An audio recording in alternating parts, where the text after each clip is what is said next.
Hello student, welcome to the JM group of the school.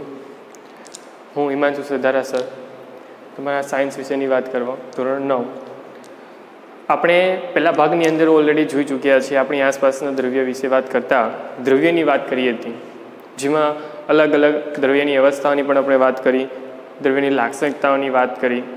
તો બધી જ વાતને કોમનલી ધ્યાનમાં લેતા એક વસ્તુ સમજ આવે કે તમારી પાસે જ્યારે પણ કોઈ દ્રવ્યનું નામ પડે એટલે સ્વાભાવિક દૃષ્ટિકોણથી તેની અવસ્થા ખાસ અગત્યની છે. કેમ કે આપણે જ્યારે પણ દ્રવ્યની વાત કરીએ છીએ તો દ્રવ્યને વેચવા માટે, દ્રવ્યની સમજ મેળવવા માટે દ્રવ્યની અવસ્થા ખાસ કરીને જરૂરી હોય છે. તો એ જ શરૂઆત માટે આપણે શરૂઆત કરીએ આજના લેક્ચર દરમિયાન દ્રવ્યની અવસ્થા વિશેનું જ્ઞાન. આજનો ટોપિક છે દ્રવ્યની અવસ્થાઓ. દ્રવ્યની અવસ્થા આપણે જાણીએ છીએ તે મુજબ 3 અવસ્થા. નંબર 1 ઘન અવસ્થા, નંબર 2 પ્રવાહી અવસ્થા, નંબર 3 વાયુ અવસ્થા. તમે 3 અવસ્થાની સાથે વાકેફ છો જ. તમે કોઈ પ્રકારની નવી વસ્તુ ભણી રહ્યા નથી, પરંતુ એના અમુક વિધાનો અથવા તો અમુક ગુણધર્મ રૂપી શબ્દો કે જે તમારા માટે નવા હોઈ શકે છે, પરંતુ આ 3 અવસ્થા તમારા માટે જૂની છે, અથવા એમ કહી શકાય તમે ભણતા આવો છો, સમજતા આવો છો તે જ પ્રકારની છે. ખાસ કરીને સમજીએ 1 by 1 3 અવસ્થા વિશે. તો એમ કહી શકાય પહેલી અવસ્થા એટલે કે ઘન અવસ્થા. સમજીએ ઘન અવસ્થા વિશે. હવે ઘન અવસ્થા વિશે સમજતા પહેલાં જો એમ કહીશ કે એક ઘન પદાર્થ તમારી સાપેક્ષ રજૂ કરો અથવા તો સમજો, વિચારો કે તેને અનુલક્ષીને તમે બાકીના ગુણધર્મ જે અહીંયા આપ્યા છે તે ગુણધર્મને તમે ત્યાં એપ્લાય કરી શકો અને સરળતાથી તમારું કામકાજ તમને સમજવામાં સહેલું લાગી શકે. એટલા માટે કોઈ ઘન પદાર્થને વિચારો. એમ કદાચ એમ કહી શકો કે ઘન પદાર્થની દૃષ્ટિકોણથી એમ કહી શકાય કે કોઈ પણ સામેનો ઘન પદાર્થ હશે તમારી સાપેક્ષ, એ વિચારતા જશો. નંબર 1 by 1 મુદ્દાઓ જોઈશું. નંબર 2 જે પણ અવસ્થાઓ છે તેને ધ્યાનમાં લઈને તમે સરળતાથી સવાલ પણ કહેતો જઈશ. તેને લક્ષીને જેટલા પણ સવાલ બનતા હશે તે પણ હું તમને કહેતો જઈશ. અને જેટલા પણ અહીંયાથી મળતા નવા શબ્દ હશે તો તેને ખાસ કાળજીપૂર્વક આપણે સમજીશું, વિચારીશું અને તેના પર આપણે આગળ અભ્યાસ પણ કરીશું.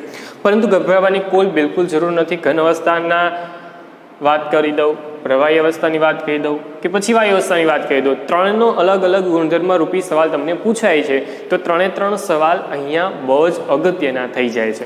કેમ કે ચેપ્ટરની અંદર જો પૂછાયેલા સવાલોમાં નામ આપવામાં આવે તો અવસ્થાના ગુણધર્મની બાબત પણ પહેલાં વિચારવામાં આવે કે અવસ્થાના ગુણધર્મો છે, ચાલો પૂછે. તો એટલા જ માટે શરૂઆત કરીએ પહેલી અવસ્થા. પહેલી અવસ્થા એટલે કે ઘન અવસ્થા. તમારી સાપેક્ષ ચોક્કસ પ્રકારના ગુણધર્મ મેં લખીને રાખ્યા છે. ખાસ કાળજીપૂર્વક સમજતા જજો, વિચારતા જજો. મેં જે રીતે લખ્યું છે તે રીતે એક સામાન્ય આદત પાડવી કે તમે કોઈ પણ સવાલ વાંચો છો તો એ સવાલને તમારા શબ્દમાં લખો, કે જેમ મેં અત્યારે એકદમ ટૂંકા સ્વરૂપમાં લખી છે. કદાચ આ વસ્તુ જો વાંચવા બેસો તો યાદ બહુ જ સરળતાથી રહી જશે. એટલા માટે એકદમ ટૂંકા વિધાનો સાથે યાદ રાખીએ. નંબર 1 તમારી પાસે ઘન અવસ્થા લીધી છે તો એ ચોક્કસ આકાર, સીમાઓ અને કદ ધરાવે છે. તેને ચોક્કસ આકાર પણ છે. કેમ કે આપણે જાણીએ છીએ, જેમ કે એક્ઝામ્પલ તરીકે હું એક ડસ્ટર લઈ લઉં છું. આ એક ડસ્ટર છે કે ઘન પદાર્થ છે. ઘન પદાર્થ તો સ્વાભાવિક છે તેને આકાર છે, એને ચોક્કસ સીમાઓ છે, જેને આપણે ચોક્કસ આકારની સાથે સીમાઓ સાથે પણ સાંકળી શકીએ છીએ. એને ચોક્કસ કદ પણ છે. તે સ્વાભાવિક ઘન પદાર્થની પ્રકૃતિમાં છે. એટલા જ માટે નંબર 2 આગળ વધારીએ તો તેમાં રહેલા ઘટક કણો એકબીજાને ખૂબ જ નજીક ગોઠવાયેલા છે. કેવી રીતે ગોઠવાયેલા છે? ખૂબ જ નજીક ગોઠવાયેલા છે. પ્રકૃતિને ખાસ સમજતા જજો. ખૂબ જ નજીક ગોઠવાવાનો મતલબ શું? તો ખૂબ જ નજીક ગોઠવાવાનો મતલબ એમ છે કે જ્યારે પણ તમારી પાસે પાર્ટિકલ્સની વાત કરવામાં આવે, ઘટક કણની વાત કરવામાં આવે તો તેના ઘટક કણ, જેમ આપણે લાસ્ટ લેક્ચરની અંદર વિચાર્યા તે મુજબ લોખંડના ટુકડાની અથવા તો આપણે લાકડાના ટુકડાની વાત કરતા એમ કીધું હતું કે સતત છે. તો એ સતતની પ્રકૃતિમાં કામકાજ કરે છે. જેમ પાર્ટિકલ્સ નજીક ગોઠવાય છે તો એ અવસ્થા ઘન અવસ્થાની અંદર સમાવેશ પામશે. એટલા માટે આપણે સરળતાથી કહી શકીએ છીએ કે તે અવસ્થા એટલે કે ઘન અવસ્થા, કે જેના પાર્ટિકલ્સ અથવા તો જેના કણો ખૂબ જ નજીક ગોઠવાયેલા હોય છે. આ ખૂબ જ નજીક ગોઠવાનો એક સામાન્ય પ્રકૃતિ તેની મળે છે ઘન અવસ્થાને, અને એ અવસ્થાની પ્રકૃતિમાં એક અગત્યનો શબ્દ એડ થઈ જાય છે, અને એ શબ્દ એટલે કે સંકોચન. અને જો સંકોચનની વાત કરવા જાઓ તો એ સંકોચન કેવું હશે? એકદમ અવગણ્ય. मतलब એવું કહેવા માંગુ છું કે તમે જો ઘન પદાર્થ લીધો છે તો એ ઘન પદાર્થને તમે પ્રેસ કરશો, દબાવશો તો કદાચ એ અદબનીય છે, તેનું સંકોચન પણ થઈ શકતું નથી. યસ, એક એક્ઝામ્પલ સામાન્ય એક વિચારીને વાત કરું તો એ પંચ, જે નોર્મલ પંચ આપણે વિચારીએ છીએ, એને ગુજરાતીમાં અથવા તો બીજા શબ્દોમાં આપણે વાદળી પણ કહીએ છીએ. જો તમે એ પંચને લો છો અને પંચને દબાવી શકો છો, હવે તમે વિચારશો કે સર તમે તેમ કહો છો કે જેને દબાવવા માટે યોગ્ય ન હોઈ શકે, અથવા એમ કહી શકો છો કે દબાય તેને આપણે ઘન પદાર્થ કહેતા નથી, પરંતુ પંચ દબાય છે. એનો મતલબ એમ નથી કે તે પોતાના દબનીય સ્વભાવને કારણે ઘન અવસ્થામાં નથી આવતું, નહીં, તે ઘન અવસ્થામાં જ છે. જે નોર્મલ પંચ છે તે દબાય છે, દબાય છે, પરંતુ તે આકાર બદલતો નથી, પરંતુ તે સીમા બદલતો નથી, તેનું કદ બદલાતું નથી, ફક્ત ને ફક્ત દબાવી શકાય તેવું હોય છે. આગળ વધીએ તો બાહ્ય બળ લગાડતા છતાં મૂળભૂત આકાર જાળવી રાખે છે. મેં એક્ઝામ્પલ આપીને હમણાં જ તમને સમજાવ્યું. દબાણ આપીએ છીએ, ઓકે, કાંઈ વાંધો નહીં, પરંતુ દબાઈ જાય છે. એ ફક્ત અને ફક્ત વાદળી માટે એટલે કે પંચ માટેની જ વાત કરું છું. જો હું દષ્ટની વાત કરું છું, ઘન અવસ્થામાં સમાવેશમાં આપું છું, તો સ્વાભાવિક દૃષ્ટિકોણ છે કે કોઈ પ્રકારનું દબાણ આપું છું તો એ દબાવવાની ક્રિયા થવાની નથી, પોતાનો આકાર બદલતી નથી. ક્લિયર? તો એટલા માટે તેના ગુણધર્મ સ્વરૂપે લખી શકાય છે કે બાહ્ય દબાણ આપવા છતાં પણ તેનો આકાર બદલાતો નથી, આ જેવું છે તેવું જ રહે છે. ક્લિયર? આગળ વિચારીએ તો આગળ વિચારતા તમારી પાસે સિમ્પલ શબ્દમાં આવે છે કે બળ લગાડતા. બે પ્રકારની પ્રકૃતિ અહીંયા જોવા મળે છે. બળ લગાડતા પદાર્થ તૂટી શકે છે. હા, તૂટી શકે. કેમ કે આપણે લોખંડનો ટુકડો કરવો હોય તો પણ થઈ શકે છે, લાકડાનો ટુકડો કરવો હોય તો પણ થઈ શકે છે. તો એ બળ લગાવવાની ક્રિયાવિધિ છે કે જેને દ્વારા આપણે કોઈ ઘન પદાર્થને તોડી શકીએ છીએ, અથવા તો કહી શકાય છે કે તેના આકારમાં બદલાવ થતો નથી. સપોઝ ફરી એકવાર હું આ ડસ્ટરને લઉં છું. ડસ્ટર વડે જે ક્રિયા કરું છું એ કંઈક એવી છે કે જેમાં ડસ્ટરના બે સરખા ભાગ કરું છું. બે સરખા ભાગ કરીશ તો તે ભાગ અલગ થઈ જશે, પરંતુ તેનો આકાર બદલાવાનો નથી. ધેટ મીન્સ કે તમારી પાસે જે મૂળ અવસ્થાના અડધા અડધા ભાગ છે તે મૂળ અવસ્થામાં જ જેમના તેમ રહેવાના છે. ધેટ મીન્સ કે તમારી પાસે ચોક્કસ પ્રકૃતિને આધારે એમ કહી શકાય કે તે તૂટી શકે છે, પરંતુ આકાર બદલાતો નથી. હવે સામાન્ય પ્રકૃતિની સાથે એમ પણ એક શબ્દ સાંકળી દઉં છું ને, એ પ્રકૃતિ એટલે કે દ્રઢ પદાર્થ. એટલા માટે જ તેને શબ્દ આપું છું, તે ઘન પદાર્થ એટલે કે દ્રઢ પદાર્થો હશે. કેવા હશે? દ્રઢ પદાર્થો. અમુક એક્ઝામ્પલો પણ તમારી સાપેક્ષ રજૂ કર્યા છે, જેમ કે ખાંડ, મીઠું, પેન, પેન્સિલ, બરફ, લોખંડ, કોપર, એલ્યુમિનિયમ, એવા બહુ બધા એક્ઝામ્પલો જે તમારી સાપેક્ષ તમે પણ જાતે રજૂ કરી શકો છો, હું પણ કહી શકું છું. બહુ બધા એક્ઝામ્પલો ઘન અવસ્થાની તમારી સાપેક્ષ રાખી શકાય છે. આ વાત હતી ઘન અવસ્થાની. આગળ વધીએ પ્રવાહી અવસ્થા. પ્રવાહી અવસ્થાનું નામ પડતા તમે પ્રવાહી અવસ્થાને પહેલાં તો વિચારી લેજો. અવસ્થાની દૃષ્ટિકોણથી કોઈને કોઈ એક્ઝામ્પલ વિચારવું પડશે. વિચારશો ને તો જ તમને સરળતાથી વસ્તુને સમજાઈ જશે. અવસ્થા એટલે પ્રવાહી અવસ્થા લીધી છે, અને પ્રવાહી અવસ્થા લીધી હોય તો સ્વાભાવિક દૃષ્ટિકોણ તેમ કહી શકાય કે પાણીનો એક પ્યાલો અથવા તો પાણીનો એક બીકર વિચારજો કે જેને કારણે તમે સરળતાથી સમજી શકો. નંબર 1, નિશ્ચિત આકાર અને કદ જોવામાં આવે તો ક્લિયર શબ્દમાં એમ કહી શકાય કે પાત્રની અંદર નાખતા જ પાણી જે છે પાત્રનો આકાર ધારણ કરે છે. ધેટ મીન્સ કે તેની પાસે કોઈ પ્રકારનો આકાર નથી. પણ કદની વાત કરું તો ચોક્કસ કદ છે. તમે જાણો છો કે એ જ પાણી હું ત્રીજા પાત્ર, બીજા પાત્ર, ચોથા પાત્રની અંદર નાખું છું તો એ ફક્ત ને ફક્ત આકાર ચેન્જ કરે છે, આકાર બદલે છે, પરંતુ કદ તેનું તે જ રહેવાનું છે. જેટલું પાણી હશે તેટલું જ. આગળ વિચારીએ તે હમણાં જ વાત કરી રહ્યા છે તે મુજબ જે પાત્ર ભરવામાં આવે છે તે પાત્રનો આકાર ધારણ કરશે. ક્લિયર શબ્દમાં વસ્તુ છે કે તમારી પાસે જે પણ પાત્ર છે એ પાત્રનો આકાર ધારણ કરી લેશે. આગળ વિચારીએ તો ખાસ કાળજીપૂર્વક સમજજો. તો એ છે ઘટક કણોની વાત. અહીંયા ઘટક કણોની વાત કરતા એમ કીધું હતું કે એકદમ નજીક નજીક ગોઠવાયેલા છે. કેવા? એકદમ નજીક નજીક. પરંતુ અહીંયા ગોઠવવાની વાત કેવી છે તો કે ઘન અવસ્થાની સરખામણીમાં. કેવી રીતે? ઘન અવસ્થાની સરખામણીમાં ઘટક કણો દૂર હોય છે. તો ઘન અવસ્થાના જેટલા કણો હતા તેની સાપેક્ષમાં અહીંયા થોડાક કણો દૂર હશે. ક્લિયર? એટલે જે પણ ઘટક કણોની પ્રકૃતિ છે એ થોડીક દૂર તરફની છે. હું એક ફક્ત એને ફક્ત એક્ઝામ્પલ સ્વરૂપમાં ઘટક કણ દોરું છું. જો ઘન અવસ્થા છે તો એકદમ નજીક નજીક ગોઠવાયેલા હશે.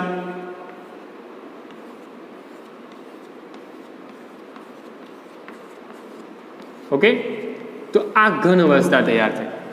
હું જો એ જ જગ્યા પર પ્રવાહી અવસ્થાનો એક નાનો એવો ભાગ દોરતો હોઉં તો એ નાનો ભાગ કે જેમાં પ્રવાહી ભરેલું છે તો એ પ્રવાહી કંઈક આ રીતે સમજ પડશે. હું એમ નથી કહેવા માગતો કે એનાથી બહુ જ મોટા વિસ્તારની અંદર તમને વચ્ચે જગ્યા જોવા મળશે, ના, એવું ન હોઈ શકે, પરંતુ એક ચોક્કસ ગાળો છે કે જેના દ્વારા આપણે કહી શકીએ છીએ કે તે ઘન અવસ્થાની સાપેક્ષમાં જોવા જઈએ તો તેના ઘટક કણો દૂર દૂર ગોઠવાના છે, દૂર દૂર રહેવાના છે. આગળ વધીએ. આ જે દૂર રહેવાનો સ્વભાવ જે છે તે સરળતાથી કોઈ કણને હલનચલન કરવા માટેનો રસ્તો પ્રોવાઈડ કરે છે. હવે ક્લિયર વસ્તુ છે કે જે પણ કણ છે એ ચારે ચાર દિશામાં જઈ શકે છે, ચારે ચાર દિશામાં હલનચલન કરી શકે છે. એટલા માટે જે નેક્સ્ટ આકાર તૈયાર થાય છે, નેક્સ્ટ મુદ્દો તૈયાર થાય છે વહનશીલતાનો ગુણધર્મ. કયો ગુણધર્મ તૈયાર થાય છે? વહનશીલતાનો ગુણધર્મ. વહનશીલતાના ગુણધર્મની અંદર પહેલી જ વાત કરીએ તે મુજબ પોતાનો આકાર બદલી નાખે છે. કેમ કે આપણે વાત કરીએ તે મુજબ પાણી કોઈ પણ પાત્રમાં નાખશો એ પાત્ર મુજબ પોતાનો આકાર ચેન્જ કરશે. સાથે વિચારીએ છીએ તે મુજબ તે કદાચ આપણે જાણીએ છીએ તે મુજબ તમારી પાસે તે તરલ સ્વરૂપમાં છે. કયા સ્વરૂપમાં છે? તરલ સ્વરૂપમાં. જે વહન કરવાની પ્રકૃતિ ધરાવતો હોય તેવો પદાર્થ તરલ પ્રકૃતિમાં હોય અથવા તેમ કહી શકાય તેવા ગુણધર્મને તરલતા કહેવામાં આવે છે. તે તરલ પ્રકૃતિમાં પણ છે. હવે મધ્યમાં રહેલો શબ્દ સખત, તો સખત પ્રકૃતિમાં તમે જાણો છો કે તે દ્રઢ પદાર્થ તો છે જ નહીં. તમે જાણો છો તે મુજબ તમારી પાસે આકાર બદલે છે, સ્વાભાવિક છે કે તે સખત તો છે જ નહીં. એટલે સિમ્પલ પ્રકૃતિ પ્રમાણે તમારી પાસે રહેલો પદાર્થ એ સખત નથી પરંતુ તરલતા ધરાવે છે, એટલે કે તરલ સ્વરૂપમાં છે. તરલનો ગુણધર્મ તેની પાસે છે. ઓકે, તો ખાસ કાળજીપૂર્વક આપણે વાત કરી ઘટક કણોની અને તેની પ્રકૃતિના ગુણધર્મની, એટલે કે વહનશીલતાની.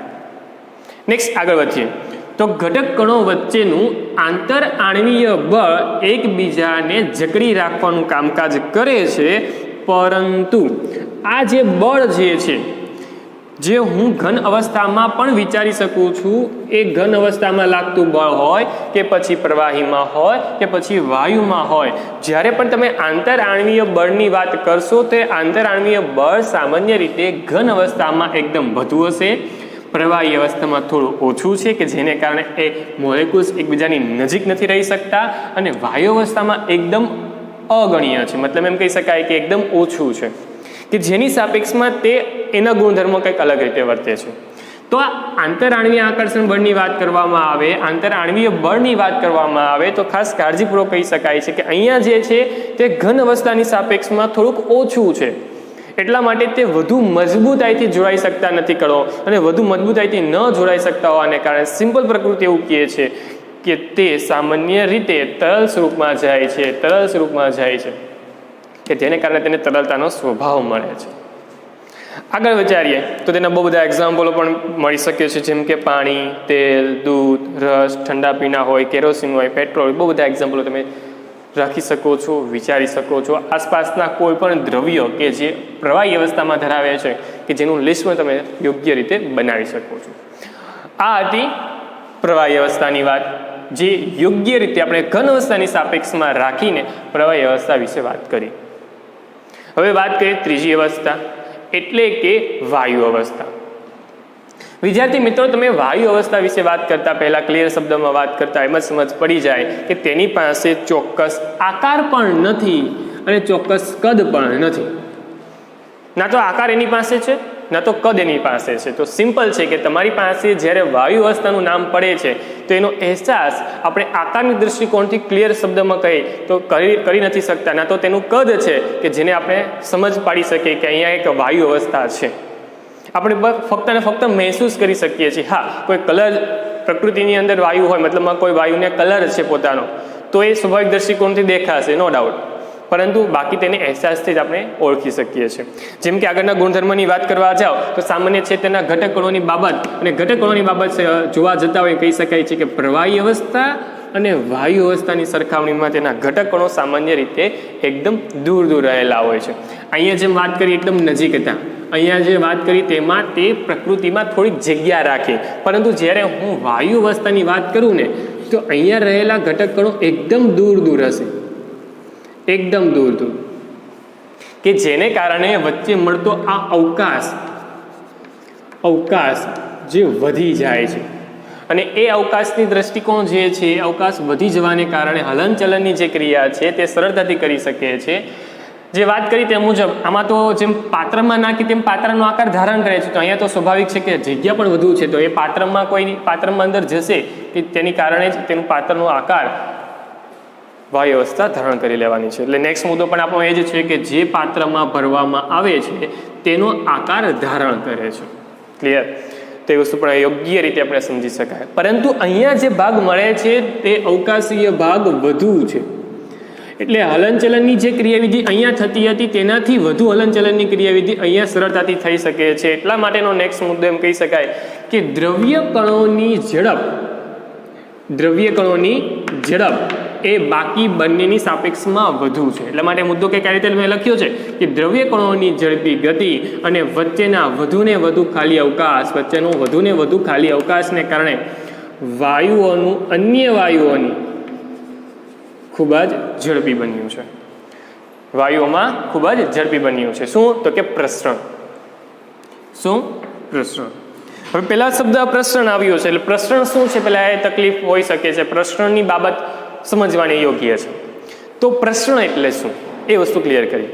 જ્યારે પણ કોઈ ઘટક કણો બીજા કોઈ ઘટક કણો સાથે સરળતાથી હળીમળી શકતા હોય, એકબીજામાં મિશ્ર થઈ જતા હોય, જેને આપણે આંતરમિશ્રણ બોલતા હતા લાસ્ટ લેક્ચર સુધી, જેમાં આંતરમિશ્ર થઈ શકે છે, તો તે સામાન્ય પ્રકૃતિ પ્રમાણે પ્રસરણની પ્રકૃતિ કહી શકીએ છીએ. સામાન્ય પ્રકૃતિ બે લિક્વિડની વાત કરું છું તો સ્વાભાવિક દ્રષ્ટિકોણથી વાત કરીશ તો જે બે લિક્વિડ છે તે સરળતાથી એકબીજામાં પ્રસરણ પામી શકે છે. ક્લિયર વસ્તુ છે. તેવી રીતે વાત કરું છું તે મુજબ તમારી પાસે અન્ય વાયુઓનું જ્યારે માધ્યમમાંથી પસાર કરવામાં આવે અથવા અન્ય વાયુ સાથે મિશ્ર કરવાની વાત કરું તો એ સામાન્ય દ્રષ્ટિકોણ પ્રમાણે તે વાયુ અવસ્થાની સરખામણીમાં પણ વધુ સરળતાથી પ્રસરણની ક્રિયાવિધિ કરી શકે છે.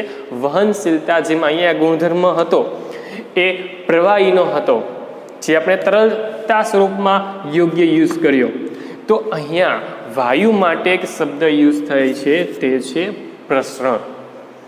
જે પ્રસરણની એબિલિટી આ ત્રણની સાપેક્ષમાં વિચારવામાં આવે તો વાયુ અવસ્થા માટે મેક્સિમમ છે. આ બેની એમ કહી શકાય કે અગણ્ય છે, અથવા એમ કહી શકાય કે તેની પાસે છે જ નહીં. ઉદાહરણ પણ વિચારવામાં આવે તો ઉદાહરણ બહુ બધા તમારી સાપેક્ષ છે. હવા, ધુવાળો, હાઇડ્રોજન વાયુ હોય, કાર્બન ડાયોક્સાઇડ હોય, નાઇટ્રોજન વાયુ હોય, ઓક્સિજન વાયુ હોય, બહુ બધા વાયુઓ તમારી સાપેક્ષ છે જેને તમે યોગ્ય રીતે યુઝ કરી શકો છો. પરંતુ આ બધી પ્રકૃતિની સાથે સાથે અમુક મુદ્દાઓ હું એવા એડ કરી રહ્યો છું કે જેમાં યોગ્ય દ્રષ્ટાંતો દ્વારા તમે આ અવસ્થાઓને સમજી શકો છો. જેમ કે અહીં આપણે વાત કરી તે મુજબ તમારી પાસે જે પાત્રમાં ભરવામાં આવતો હોય તેનો આકાર ધારણ કરે છે. તો ઘરની અંદર આપણે સિલિન્ડર યુઝ કરીએ છીએ. સિલિન્ડર એટલે કે આપણે જે નોર્મલી એલપીજીનો યુઝ કરીએ છીએ, જે ઘર વપરાશમાં આપણે ખોરાક રાંધવા માટે યુઝ કરતા હોઈએ છીએ. એલપીજી એટલે સિમ્પલ શબ્દ આવે છે એલપીજી. ખાસ શબ્દને કાળજીપૂર્વક યાદ રાખજો. એલપીજી જેને આપણે પેટ્રોલિયમ વાયુના સ્વરૂપમાં પણ ઓળખીએ છીએ. કેના તરીકે ઓળખીએ છીએ? પેટ્રોલિયમ વાયુ સ્વરૂપમાં, જેનું ફૂલ ફોર્મ થાય છે લિક્વિફાઈડ પેટ્રોલિયમ ગેસ. શું થાય છે? લિક્વિફાઈડ પેટ્રોલિયમ ગેસ, કે જેને કારણે તમે ત્રણ શબ્દોને સાંકળી શકો છો. એટલા માટે આપણે તેને ટૂંકા ફોર્મની અંદર એલપીજીના સ્વરૂપમાં ઓળખીએ છીએ. ફક્ત ને ફક્ત એલપીજી નહીં, સાથે સાથે એક બીજી પ્રકૃતિ એટલે કે સીએનજી, જે ફરી એકવાર એમ કહી શકાય કે વાહનોમાં સારા એવા ઈંધણ તરીકે, બળતણ તરીકે ઉપયોગમાં આવે છે કે સીએનજી, કોમ્પ્રેસ્ડ નેચરલ ગેસ. તે પણ એક ગેસિયસ અવસ્થાની અંદર છે. બંને ગેસિયસ અવસ્થાની અંદર જ છે. ઓકે, ક્લિયર શબ્દમાં આપણે વર્ણન કરી શકીએ છીએ. અને બંને સારા પ્રમાણમાં રોજિંદી લાઈફમાં ઉપયોગમાં આવતા ગેસિયસ પાર્ટિકલો અથવા તો ગેસિયસ ઘટક કણો ધરાવતા ભાગ છે, જે રોજિંદા જીવનમાં બહુ બધી જગ્યાએ આપણે વાપરીએ છીએ. શરૂઆતમાં ઉઠીએ છીએ ત્યારથી લઈને સૂઈએ ત્યાં સુધીનો આનો ઉપયોગ બંનેનો ઓછા વત્તા માત્રામાં કોઈને કોઈ બધા કરે જ છે, કે જે યોગ્ય રીતે આપણે અહીંયા સમજી શકીએ છીએ. મતલબમાં અવસ્થાની દિશામાં આગળ વધતો તો સ્વાભાવિક દ્રષ્ટિકોણથી જોઈ શકાય કે કોઈ પણ અવસ્થા વિચારું તો એ અવસ્થા સાથે આપણે સવારે ઉઠીએથી સાંજે સૂઈએ ત્યાં સુધી સાથે સંકળાયેલા છે, અવલોકન કરીએ છીએ. પરંતુ એ અવલોકન સાથે સમજવાની જરૂર છે તો એ આ બધા ગુણધર્મની જરૂર છે. એ ગુણધર્મ કુલ કેટલા છે તો એ સિમ્પલ શબ્દમાં હું તમને વર્ણન કરું છું. આ બધી જ વસ્તુને સમજવા માટે અલગ અલગ હું તમને ગુણધર્મ આપું છું. એક ગુણધર્મ ખાસ કાળજીપૂર્વક લખું છું, સમજતા જજો. નંબર 1, ફક્ત ને ફક્ત ગુણધર્મ તમને આપી રહ્યો છું, આકાર. નંબર 2, કદ. નંબર 3, દબનીયતા. નંબર 4, પ્રસરણ દર. નંબર 5, આંતર આણ્વીય બળ. ઓકે, આંતર આણ્વીય બળ ખાસ કાળજીપૂર્વક જોઈએ તો આને પણ વિચારી શકાય, જેમાં અહીંયા વાત કરી હતી તે મુજબ. ઓકે, 5 થયા એન્ડ લાસ્ટ પર આવે છે ઘટક કણોની ગોઠવણી. જ્યારે તમે આ ગુણધર્મને ધ્યાનમાં લઈને કામકાજ વિચારશો તો તમારી આ બધી જ વસ્તુ યાદ રાખવી એકદમ સરળ થઈ જશે. ઓકે, ફક્ત ને ફક્ત એટલું નથી કહેતો હું, કેમ કે વસ્તુ યાદ રાખવા માટે ફક્ત ને ફક્ત આ સવાલના ભાગ સ્વરૂપે શબ્દને યાદ રાખો. આકાર વિચારો, કોનો આકાર યોગ્ય છે, કોનો આકાર યોગ્ય નથી, કોણ ક્યાં બદલાય છે, તે વસ્તુ તમે યોગ્ય રીતે સમજી શકો છો. આકારની વાત કરવા જાઓ તો ઘન અવસ્થા છે તો એને ચોક્કસ આકાર છે, પરંતુ પ્રવાહી અવસ્થામાં આકાર નથી, વાયુ અવસ્થામાં આકાર નથી. કદની વાત કરવામાં જાઓ તો ઘન અવસ્થા અને પ્રવાહી અવસ્થા પાસે પોતાનું કદ છે, પરંતુ વાયુ અવસ્થા પાસે પોતાનું કદ નથી. યોગ્ય રીતે સમજી શકાય. આગળ વિચારીએ તો દબનીયતા, જ્યારે ઘન પદાર્થ છે તો તે દબાઈ શકતો નથી, એટલે આપણે વિચારીને વાત અહીંયા કરી ઓલરેડી કે તે અસંકોચનીયતાનો ગુણધર્મ ધરાવે છે.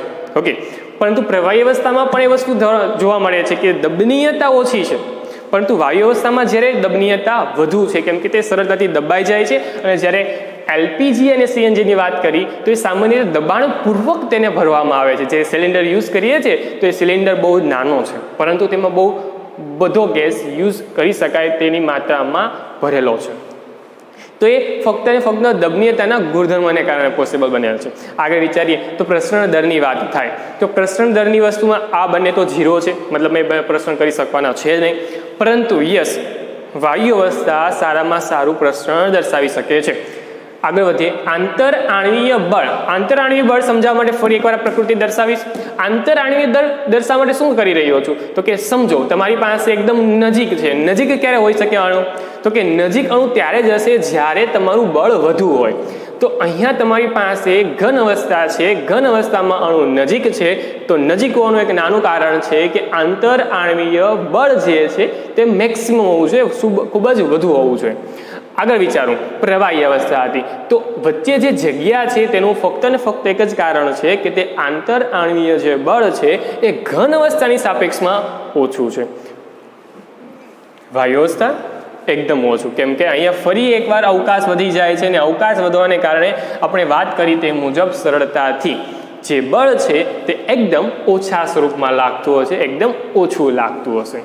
તો આમ તમારી પાસે સિમ્પલ શબ્દમાં એમ કહી શકું કે આકાર, કદ, દબનીયતા, પ્રસરણ દર, આંતર આણ્વીય બળ કે પછી ઘટકોની માત્રા હોય તો ફક્ત ને ફક્ત આટલા મુદ્દા દ્વારા જો તમને બધી વસ્તુને સમજાવી શકું છું તો સિમ્પલ શબ્દમાં કહી શકું કે આના પરથી બહુ બધા સવાલ બનાવી શકાય છે. જેમ કે આ પ્રકૃતિ મુજબ જ હું સવાલ બનાવું તો સિમ્પલ પ્રકૃતિ પ્રમાણે અલગ અલગ 2 સવાલ તમને આપું છું, જે તમે જાતે એમ કહી શકાય કે એટલે ભાગમાંથી જાતે તમે એને આન્સર વાઇઝ બનાવશો. જેમ કે પહેલો સવાલ વાયુ અવસ્થાને ધ્યાનમાં લઈને એમ કહી શકાય કે વાયુઓ ખૂબ જ સંકોચન ધરાવે છે, વાયુઓ ખૂબ જ સંકોચન ધરાવે છે, સમજાવો.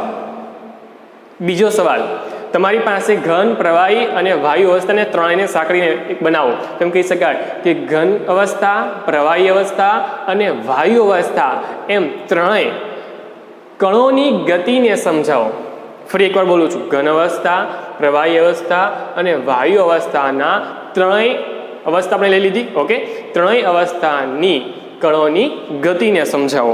આમ તમે કણોની ગતિને સમજાવવાની વાત કરવામાં આવે કે પછી કોઈ શબ્દની સાથે વાત કરે, પ્રસરણની વાત કરી દેશે, કોઈ વખત એવું કહેશે કે આંતરઆણ્વીય બળ દ્વારા સમજાવો, કોઈ વખતે તરલતાનું નામ લઈ લેશે, તરલતા, અથવા તો કોઈ વખત એમ કહે છે કે તે દ્રઢ છે, અથવા તો એમ કે અસંકોચનીય છે, ગુણધર્મ સમજાવો.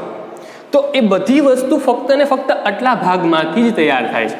તો પૂછવાની દૃષ્ટિકોણ અલગ અલગ હોઈ શકે છે. તમને સવાલ પૂછવાનો દૃષ્ટિકોણ અલગનો મતલબ એમ છે કે સવાલ કોઈ પણ રીતે તમને પૂછે, ફક્ત ને ફક્ત જો તમને આટલી વસ્તુ આવડે છે આટલી વસ્તુ તમને સમજાય છે, મુદ્દાવાર તમે લખી શકતા હો તો જ તમે સરળતાથી આના પરથી કોઈ પણ સવાલના જવાબ તમે આપી શકો છો. ક્લિયર?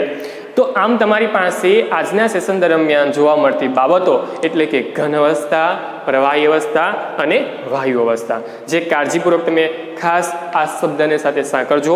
યસ, એક નાના એવા ભાગ સ્વરૂપે જે મેં સવાલ આપ્યા 2, તેની સાથે એક ત્રીજો ભાગ તમને આપું છું, અને એ છે એ અવસ્થાનું અવલોકન કરીને એક કોષ્ટક બનાવો. કોષ્ટકમાં શું કરવાનું છે તો કે જે ગુણધર્મ યોગ્ય રીતે ધરાવતો હોય તેની સામે ટિક માર્ક કરો, જે યોગ્ય ગુણધર્મ ધરાવતો નથી તેની સામે રોંગ કરો, મતલબ ખોટું કરો, જેને કારણે તમે સરળતાથી યાદ રાખી શકતો. આ શબ્દને યાદ રાખો, તેના પરથી ખરું અને ખોટું કરો, કે જેને યાદ રાખવા માટે એકદમ સરળ રસ્તો છે કે જેથી આ બધી જ વસ્તુ એક સાથે તમને યાદ રહી જશે. તો આજના લેક્ચરમાં બસ આટલું જ આપણે જોઈ 3 અવસ્થા જેને તમે કાળજીપૂર્વક સમજી હશે. તે વિશે તમે આજના ભાગ સ્વરૂપે તમે સવાલના જવાબ જાતે બનાવજો અને એ જ ભાગ સાથે ખાસ ગહનતાથી તેનો અભ્યાસ કરજો. Thank you.